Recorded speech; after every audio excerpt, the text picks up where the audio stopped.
ब्रेकनंतर पुन्हा एकदा स्वागत। एक महत्त्वाची बातमी पाहूयात। शिंदेंच्या शिवसेनेमध्ये लवकरच खांदेपालट होणार आहे। मुंबईमधील निष्क्रिय विभाग प्रमुख आणि शाखा प्रमुखांना डच्चू मिळणार असल्याची सूत्रांची माहिती आहे। नव्या चेहऱ्यांना संधी दिली जाणार आहे। जो काम करेल त्यालाच संधी, अशा धोरणावरती आधारित हे खांदेपालट असेल। पुढील आठवड्यामध्ये जाहीर होण्याची शक्यता आहे। युवा सेनेतही तरुणांना मोठी संधी मिळणार आहे।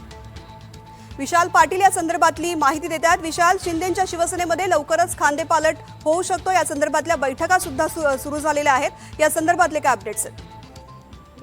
तृप्ती, शिवसेनेकडनं मोठी खांदेपालट जी आहे ही मुंबईत केली जाऊ शकते आणि राज्यभरातही केली जाईल।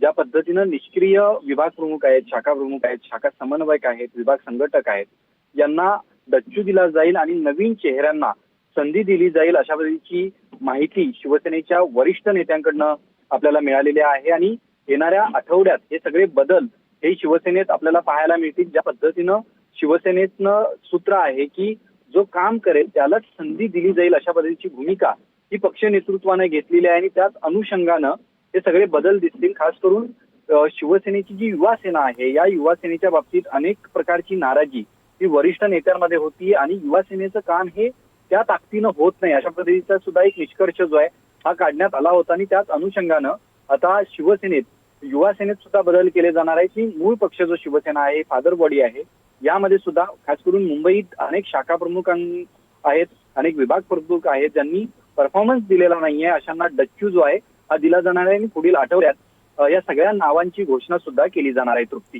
निश्चित। विशाल, धन्यवाद संपूर्ण माहिती करता।